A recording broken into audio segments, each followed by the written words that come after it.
In our corporate law webinar series, we have been discussing about this intellectual property. And in intellectual property, today we are going to talk about the important key provisions regarding the Trademark Act. Originally, we saw the intellectual property and its history, how it evolved in India. Then we moved on and completed our first set of series in this ninth corporate law webinar series about the provisions relating to patents. And more interestingly, we studied about not only the provisions but also the interesting case laws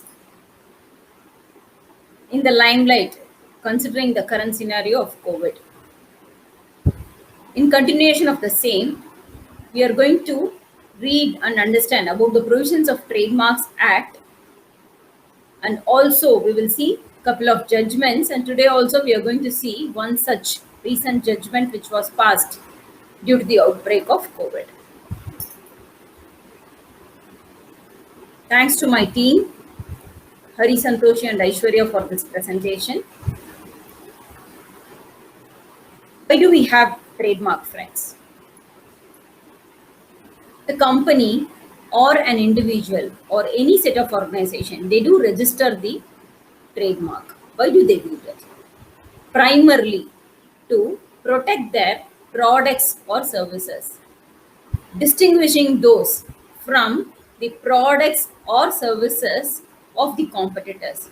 Thus, the intent of such trademark is to protect from the rivals from copying or establishing the same as their own baby. So in order to protect this from others, the trademark is getting registered. We know the trademark, you not only get the certificate of registration more as a conclusive evidence, you also do have that round seal. We have seen several such trademarks, like Aiwa is always related to Sony. Bata and Bata, it is typically related to your Bata shoes. And HP is the product of Hewlett Packard. And Bajaj is linked to the Bajaj Electrical. So all these marks are more to distinguish them from the products or services of their competitors. These are a couple of legends which we have used in today's presentation for your reference and future use. The outline will be, today we will see the history of trademark. Then what is trademark and why do we have trademark, in continuation of what we have studied and understood in the introduction. Need and significance of this trademark. Offices and officers as provided. Starting from section 3, we will move on to section 4, 5 and 6, the grounds for refusal of registration, relative grounds for refusal of registration, and we will conclude today's session with a very interesting case law on the judgment on Covishield. History of trademark. Friends, this history is pretty interesting. In global arena, if you ask me, in 1266, that is 1266, during the reign of Henry III, he made it mandatory for the bakers to sell those breads with this trademark brand, and how it was legalized. Then, during the late 19th century, this modern trademark law was into the limelight. And first and foremost, in France in 1857, they legalized the international system of trademark, and thus this had the sanctified legal effect. Moving on, during the year 1938 in United Kingdom, they brought this intent to use more importantly. So this particular concept was established. Thus, most of the other countries also, like how we have adopted Companies Act from UK, this intellectual property also is no way exception to it. The 1938 UK Act also was adopted in many of the other countries. And how it was given effect in India, we had only 3 milestones for Trademark Act. Initially, it started during the year 1940, adopting the 1938 UK Act, and then the TM registry was established to give an authority for monitoring and regulating. And the second act was 1958, which contained provisions from various other statutes. So it encompassed all other statutes like your Indian Penal Code, Criminal Procedure Code. And then the current extant provisions or with reference to your 1999 Trade and Merchandise Marks Act. This is the prevailing law. This, no doubt, is again taking cognizance of all your TRIPS obligations and your WTO agreement. We have already discussed in our previous webinars about our TRIPS compliance and the WTO agreement which we have entered into. Now we will move on to the basics. What is mark? Mark could be anything. It could be your sign, device, or expression. Thus, this is the common parlance meaning. When you go to the statute 21M of the Trademark Act, defines mark as a device, brand, heading, label, ticket, name, shape of goods, or any other combination or combination thereof. So it could be a mix of any of these single items as listed in this section. What is trademark? There are two important components in this. What is trademark definition? One, it should have a representation. They say the mark capable of being represented graphically. And the second significant component is distinguishing that product or service from those of others. That is very important. So your mark should not be something which is copied. So that is the reason in the beginning we saw that in order to protect your mark, your product or service from being copied or adopted by your rival, you are establishing that. Thus, the distinguished factor is of pivotal nature. Then let's move on to all the fundamental sections. Here, in continuation of the same trademark, they also do refer to your chapter 12, which is none other than offences, penalties, and procedure. Thus, this mark should be having a connection to the goods or the services. So, if it is Bajaj, it is in sync with the Bajaj Electricals product. If it is going to be a service, a professional services firm, their mark should be in alignment to the services that they are rendering. And second, some person who has the right as a proprietor to use that mark. So he should be having the right to adopt that particular mark. The intent to use thus established here. In relation to various other provisions of this Trademark Act, it also includes, those 2 points are already covered. One, this mark coterminous to your product or services which you are establishing. They are also adding yet another word over and above your proprietor. What is that? By way of permitted user. So if you are going to have a deed of assignment for your trademark and you are going to give an assignee this permitted right, then that permitted access is also allowed here. Thus, the two criterion are: one, to be graphically represented this mark, and second, this should be capable of distinguishing from the product of others. Why do we have trademark? This gives exclusive right, protects your brand, creates an intangible asset, which is your intellectual property for the company. You can value it. You can use these words, logos, slogans, which will be providing prominence and attach importance to the product or services that you are rendering or delivering, and thus gives wide recognition to the owner. More importantly, curbs fraudulent use by any of the other rivals. Thus, the significance of the trademark is no doubt an effective tool, easy for the customer to identify. So, when the moment HP is mentioned or when the word Benz is mentioned, automatically we will go to the Daimler Benz car. So, the Benz is the mark. So, immediately you are able to relate it to the product which is delivered by them. It provides uniqueness to the brand. It provides protection to the brand. And thus, it averts all the future legal tangles and unfair competition, because you are more importantly covering not for yourself but for the rivals. So, to protect the brand against your rivals. So, thus, the competition is thus prevented. Officers, section 3 talks about the authority being your registrar, and other officers are who are provided the prerogative right for direction, and the superintendents under the superintendence and direction of the registrar, these other officers will be appointed, and TM registry is thus established under this TM Act 1958. We will now have a look at how the officers hierarchy looks like. The head office is situated in Mumbai, and the branch offices are in various places like Ahmedabad, Kolkata, New Delhi and Delhi. Generally, the place where this particular owner is situated at, that will be the jurisdiction or the place for filing the application. If the applicant is not carrying on business in India, so where will you deliver the notices? If it is going to be a hearing notice, or if you are going to make a notice seeking for representation for the product what they have launched, the mark which they have created, then the address which is deemed to be for serving whatever the notice has to be done, and that particular address should be existent and somebody should be there to receive those notices. Thus, the service in India as disclosed in the application situated if the applicant is not carrying on business in India.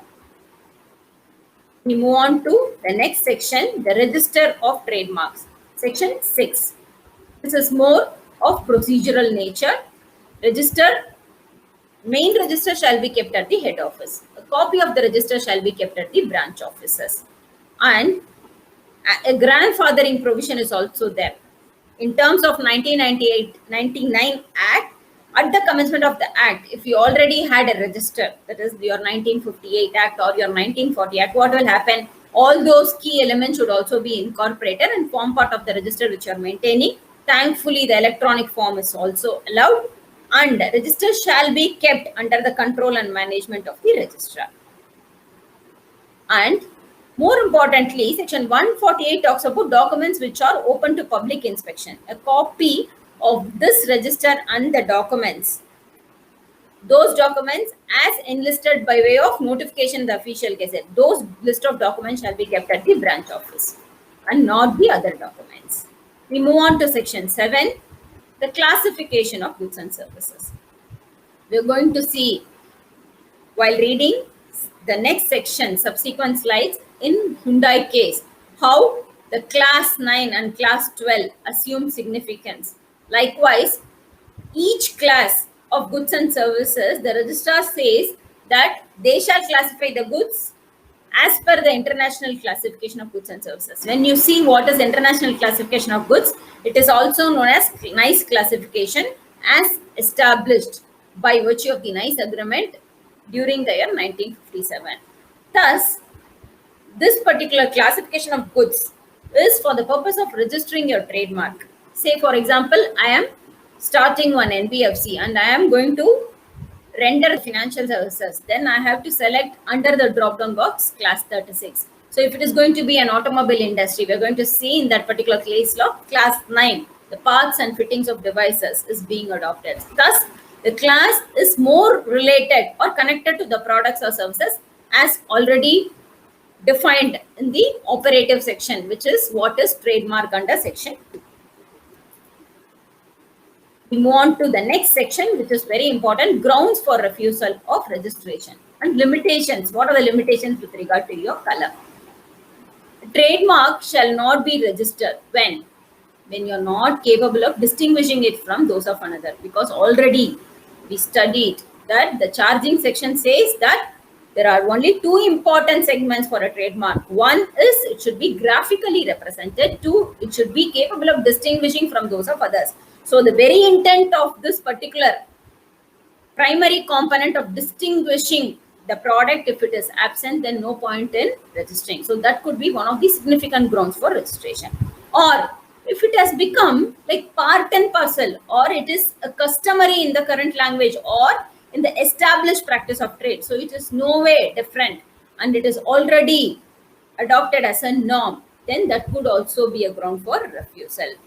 Exception for this is if the trademark has already acquired a distinctive character before this application, before even making an application for registration, like how we are going to see in the Serum Institute case, the COVID, that particular mark, whatever they have represented in that particular case, before even making an application, because of this outbreak of COVID, that has certainly achieved that particular prominence, and hence the distinctive character is already well accomplished by SII, Serum Institute, and thus this could be an exception, a valid exception.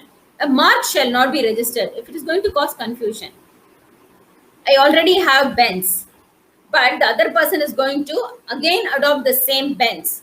Then that is going to cause confusion amongst the public.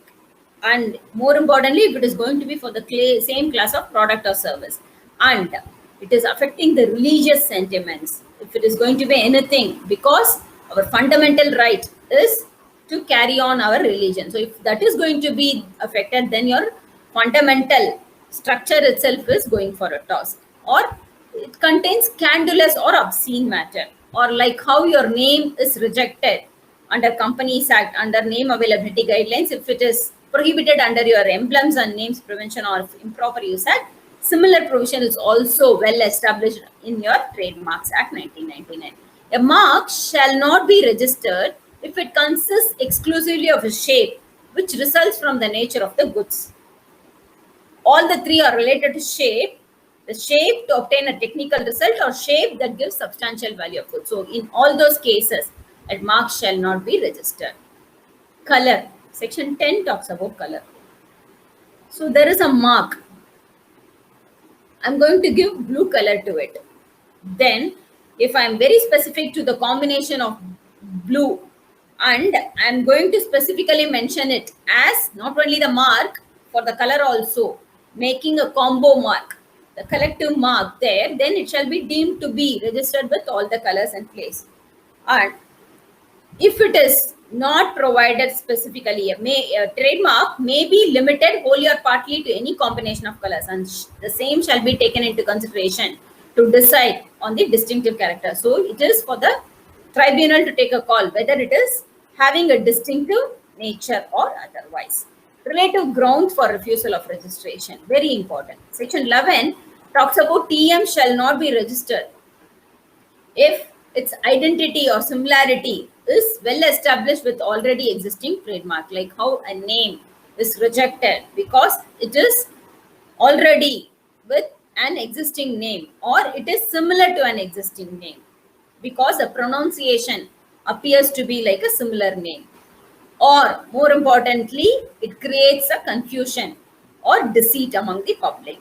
Section 12 says, however, in case of honest use, the registrar may permit registration by more than one proprietor, but the honesty should be established, and it should also be coupled with special instances where the registrar is considering it to be of the nature which could be allowed, even if there is going to be an identical or similar good which is established. And however, the registrar may impose such conditions and limitations as he deems fit. We are moving on to 11.2, which talks about trademark, which is identical to an earlier trademark, but goods or services which are not similar, but it is registered in the name of a different proprietor. It shall not be registered when the previous trademark is well known. This we are going to see in the next slide in Hyundai case, because Hyundai's brand was already an earlier mark, point 1, and 2, it was a well-known brand amongst the public, and thus the later trademark was construed to be taking an unfair advantage over the earlier trademark, and thus it could be a ground for refusing the registration. And 11.3 also talks about, my intent is to get this trademark done so that the previous Hyundai's trademark is already prominent. So I want my product to be sold. Thus, I'm passing off the product. Why? By virtue of the law of passing off, protecting an unregistered trademark used in the course of trade.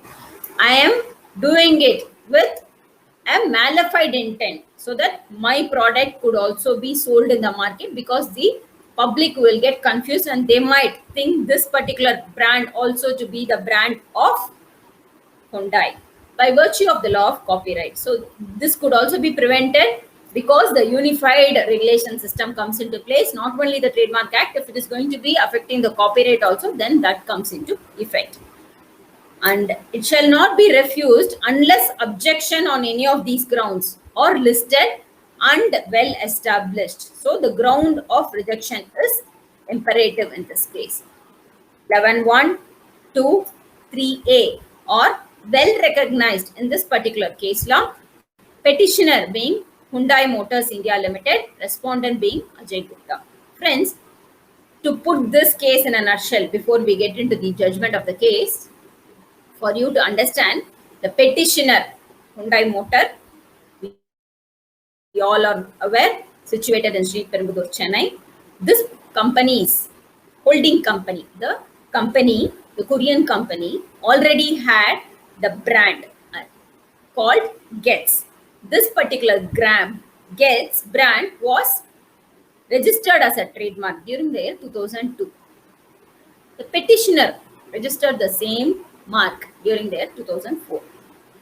Respondent had registered the same mark. Why?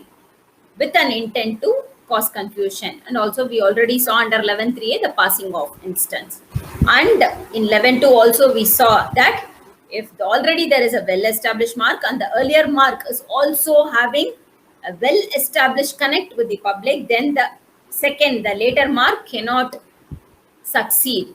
This was well established in this particular case. Petitioner's parent company adopted the mark during their 2002. Respondent had registered later the same mark, which is Getz. Petitioner filed a rectification application for removal of registration of this particular mark correctly. What happened? The petitioner placed the contention that the parent company had already registered it during their 2002 and it was well adopted as early as 2002, being the first of its kind, and they had linked it to this particular class 12. The parent company had obtained registration. Respondent had registered it in class 9. Class 12, again, in connection to the parts and fittings of all these vehicles, and the class 9, where it was more to the scientific laboratory and the conducting of all these diving equipments, all those other apparatus kind of. So mark Getz, no doubt, was immensely popular, and in the mind of public it was already well embedded to be related to Hyundai, the petitioner. To avoid confusion, the petitioner thus prayed for removal of respondent's trademark. This intellectual property appellate board for removal of respondent's trademark in order to maintain the purity of register quoted the provisions which we thus saw 11.1, 2, 3a in addition to section 12, 18 and 57 of Trademark Act. If the proprietor of the earlier mark consents to the registration, then he is providing consent. So that will certainly give a free float mechanism for registration. And while determining whether a trademark is well known, the registrar shall take cognizance of whether the reputation, the recognition of the trademark, and the duration for the time when it was registered, the application for registration to the extent they reflect the use of the particular mark. In order to determine whether the trademark is recognized in the public's mind or whether it is embedded in their mind, the registrar shall also take into effect the number of actual consumers. So how many users are, that's where your intent to use comes into effect. The business circles, how many fiscal years they have adopted this product or they have been rendering such kind of service, or how many distribution channels have been utilizing this particular product. So registrar shall take into effect all these factors. Registrar, what he shall take into consideration, we saw consumers, the distribution cycle, business cycle. What he shall not take into consideration is the trademark is already used in India. It is well known to public at large in India. So these are insignificant factors. The numbers will only speak. In case of application for registration and opposition filed against the trademark, the registrar shall protect the well-known trademark, as in the case of Hyundai. and consider the bad faith involved either of the applicant or opponent affecting the right relating to trademark. So the mischief, the ground rule of mischief comes into effect. So if the trademark has been registered or acquired in good faith even before the commencement of the act, then nothing shall affect the validity of registration on the ground that trademark is already identical or similar to the well-known trademark. Pune District Court and Bombay High Court judgment on Covishield, a recent judgment on 20th April 2021. Here, I was referring to the Serum Institute of India Private Limited. So, the case between Curus and SII. Curus, on 29th April, filed an application for registration of the trademark Covishield. On 6th June, SII applied for registration. Of course, later only, again the trademark Covishield, but both are only applicants for registration. Friends, please remember, both the appellant and respondent had applied for registering the Covishield, but their applications were pending. Curus had filed an application for the mark of this Covishield for veterinary, Ayurvedic, allopathic, medical, pharmaceutical preparation and dietary supplements, dietary food supplements for human beings, humans and animals. Whereas this Serum Institute had applied for this Covishield for predominantly COVID-19 vaccine, which we all are well aware of. Cutis contended to be the prior user because they had applied on 29th April and thus the same cannot be used by SIA was their contention. On 4th January, Cutis filed the commercial suit before the district court in Pune for a temporary injunction to restrain SIA from this particular mark being adopted. The district court noted that the products of both the companies were used for different purposes. We already saw the purpose in the initial two segments of the slide. Thus, there was no evidence of confusion in the minds amongst the public. Therefore, this particular district court, the commercial court, had rejected this interim application which was filed by Cutis Biotech. Agreed by this plea, Cutis had approached the High Court. High Court observed that both the companies had only made an application for registration April and June 2020 respectively. Not only there is adequate evidence to show prior adoption and user, but SII had also continued its use. It is proved with relevance and significance that they have been using without any interruption. And we also know the data that Serum Institute had produced 60 million doses of Covishield vaccine per month and supplied 48 million doses to Government of India. It also obtained various regulators' permission and licenses as required for manufacturing these vaccines. Dismissing the appeal of Cutis, High Court held that the balance of convenience is not in favor of Cutis and the grant of injunction thus against SII would have a serious impact on its business. Not only that, considering this particular emergency situation and considering the protection of many lives, it was rightfully held by this High Court that injunction plea against this SIA will not be granted. Friends, with this we are continuing the first part of trademark session today. I would be happy to take your questions. Otherwise, we will continue the trademark session in our next Wednesday webinar, friends.